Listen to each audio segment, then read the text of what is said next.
before he was Earth's protector. Before the world called him Superman, he was simply Kal-El, a child born into chaos. On the distant and dying planet of Krypton, a brilliant scientist named Jor-El and his wife Lara watched helplessly as their world neared destruction. Krypton, once a marvel of technological achievement, had become a slave to its own pride. Its leaders ignored Jor-El's dire warnings about the planet's unstable core, dismissing him as a fearmonger. Was right, the countdown to annihilation had begun. In the final hours of Krypton, as tremors split the ground and fire rained from the sky, Jor-El and Lara made a choice no parent should ever have to make. They placed their only son into a small, advanced, spacecraft and escape pod crafted in secret and infused it with the hopes of an entire civilization. In it, they encoded knowledge, history, and the very essence of Kryptonian legacy. As the ship rocketed away from the collapsing planet, baby Kal-El, barely old enough to cry, became the last surviving Krypton. Moments later, Krypton exploded in a blinding wave of light, reduced to ash in the cold silence of space. That tiny ship hurtled across galaxies, guided by AI navigation, dodging asteroid fields and solar flares.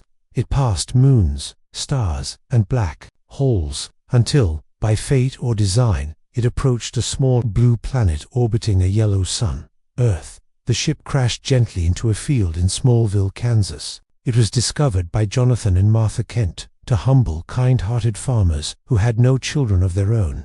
They opened the pod, expecting the worst, and found a baby with eyes wide open, strong and alive. He wasn't from here.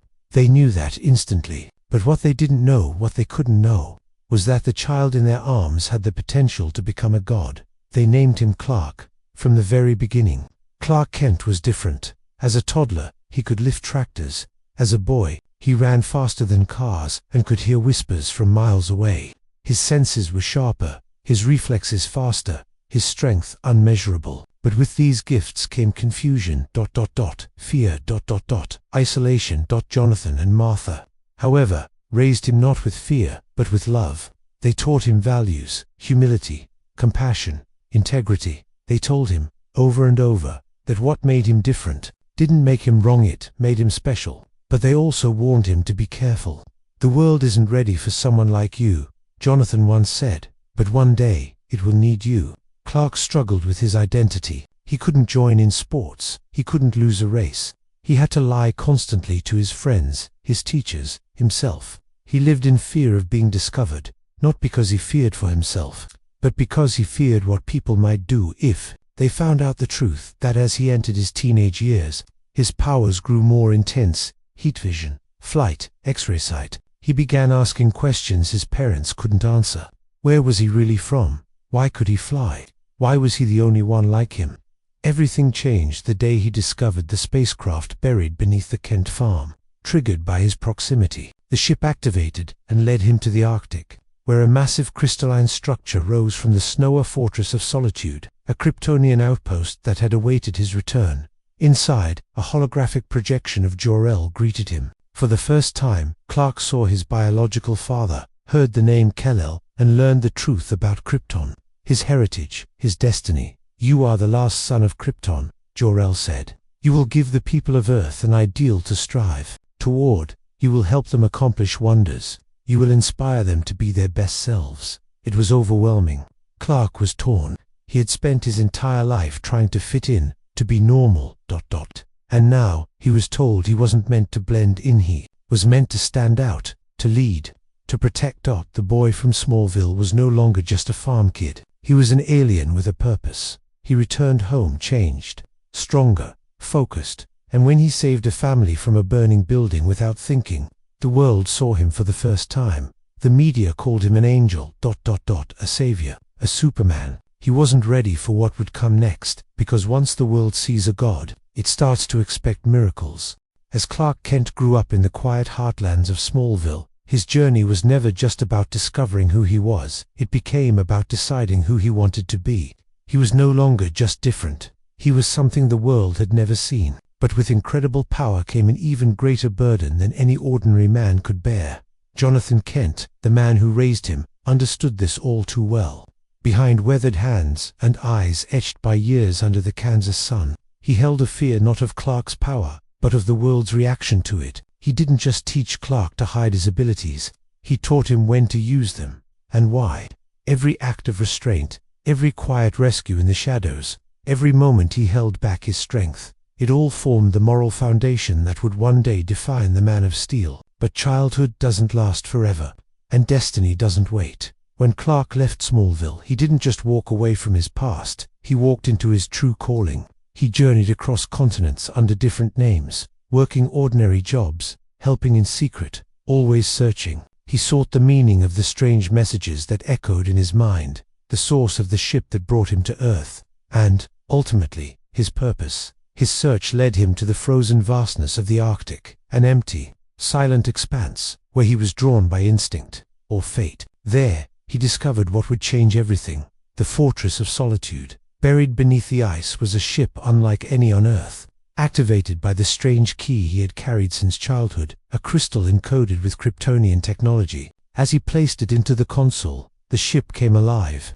Lights shimmered, machines stirred, and from within, a voice spoke, not just any voice, but that of Jor-El, his true father. Through holographic archives and ancestral memory, Clark learned the truth. He was Kal-El, the last son of Krypton, sent across the stars, not as a conqueror, but as a hope. Jor-El had watched his world die, but believed that his son could live, not only to survive, but to show Earth what greatness could look like. It was in that moment, standing alone, hearing the voice of a father he had never met, that Clark understood. He wasn't just meant to blend in, he was meant to inspire Dot with guidance from Krypton's ancient wisdom. He crafted his symbol, an emblem shaped like an S, but meaning far more. It was the Kryptonian glyph for hope.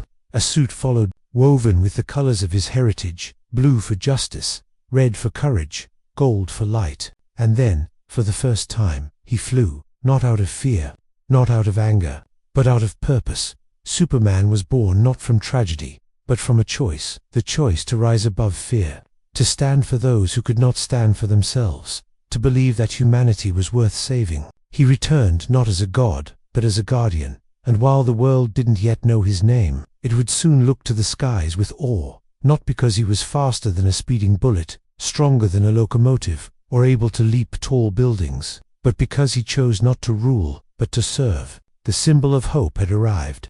The world wasn't ready. When Superman finally revealed himself, it wasn't with an army at his back, or thunder cracking from the heavens. It was with an outstretched hand, lifting a crumbling oil rig from collapse, saving a school bus from plunging into icy waters, standing between fire and child, storm and city, war and peace. But not everyone saw a savior. To some, he was a question too terrifying to answer. What happens when someone beyond our control decides our fate? Governments scrambled. Satellites tracked his every movement. Religious leaders whispered of prophecy. Scientists debated his origin. And the people looked skyward, torn between reverence and suspicion. Among them stood Lois Lane, a journalist forged in war zones and truth. She followed the mystery of the Superman before there even was one, a ghost who left trails of salvation. Her investigation led her to Smallville, to the Arctic, to the Fortress, and finally, to Clark Kent. But instead of exposing him, she made a choice, to protect the man behind the myth, because she saw what the world refused to see, the heart of a man raised not by aliens, but by love. Yet peace was never destined to last. From the void of space, danger stirred. General Zod, a Kryptonian zealot and former military leader, had survived the destruction of Krypton aboard a phantom zone prison ship. Now freed, he searched the cosmos not for conquest, but for rebirth. Zod's mission was clear, to resurrect Krypton, no matter the cost, even if it meant the annihilation of Earth. When Zod's ship descended upon Metropolis, demanding the surrender of Kal-El, Superman faced an impossible choice: abandon the planet that raised him, or face war with the last remnants of his own people. He chose Earth. What followed was not just a battle, it was devastation. Skyscrapers crumbled, streets burned, the sky darkened under Kryptonian fire. Superman fought not just Zod, but the echo of his past, a legacy of power without compassion, survival without soul. Their duel shook the foundation of modern civilization. Every punch cracked the sky, every clash lit the heavens.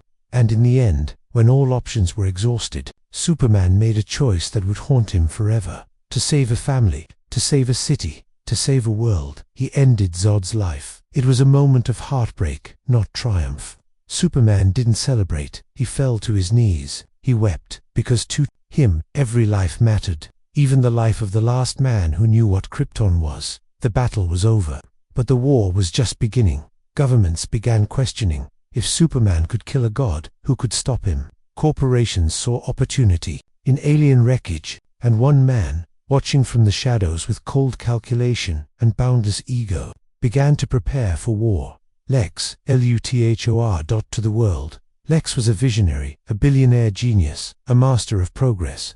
But in truth, he saw Superman not as a savior, but as a threat, a being who broke every rule of power, who stood beyond nations, beyond armies. Beyond him, Luthor didn't just want to defeat Superman. He wanted to prove that man, not alien, was the pinnacle of evolution, that intelligence could beat power, that fear could control hope. So he began a campaign of manipulation, of fear-mongering, of weaponizing media, politics, and science.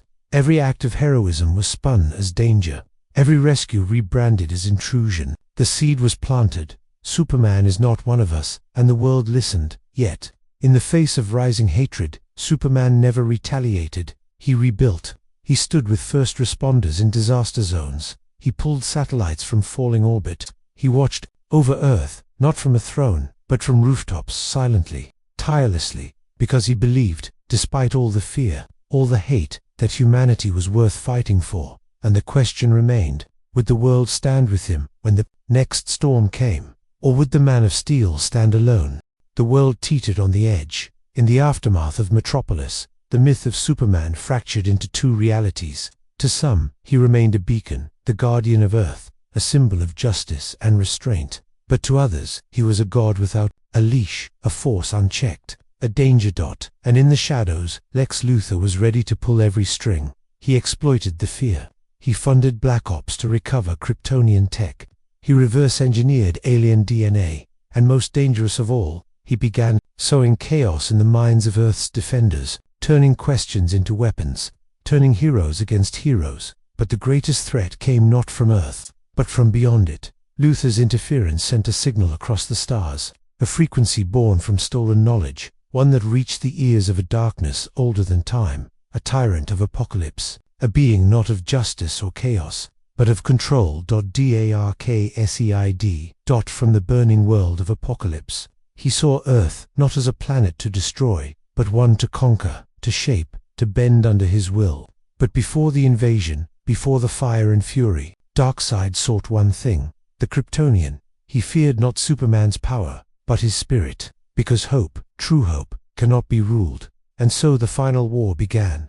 Darkseid sent his lieutenants, his parademans, his chaos. Cities fell into panic. The Justice League, still fractured and unformed, scrambled to defend the planet. Wonder Woman returned from exile. Aquaman rose from the depths. The Flash ran faster than time itself. Cyborg became more machine than man. But at the center stood Superman. And this time, he didn't just fight for Earth. He fought with Earth. Together, united for the first time, the League battled gods. Their powers collided in the sky, in the oceans, in the heart of fire. Superman became more than a symbol. He became the rallying point of humanity's resistance. But victory came at a price. In a final desperate act to stop Darkseid's forces from opening a boom tube large enough to consume Earth, Superman sacrificed himself. He carried the explosive core of the mother box into the singularity, disappearing in a burst of light and silence. The world held its breath, and then it wept. Monuments were raised, flags were lowered, the sky seemed dimmer. The Man of Steel was gone.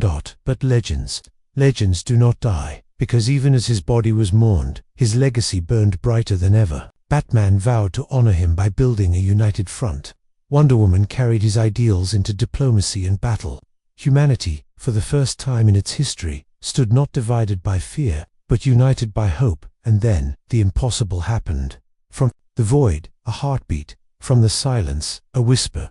Kal-El lived. He had not died. He had been reborn, bathed in cosmic energy, suspended in the Kryptonian Genesis chamber, hidden beneath the Fortress of Solitude. Superman returned, not just as a man, but as a myth awakened. Stronger, wiser, tempered by death and resurrection.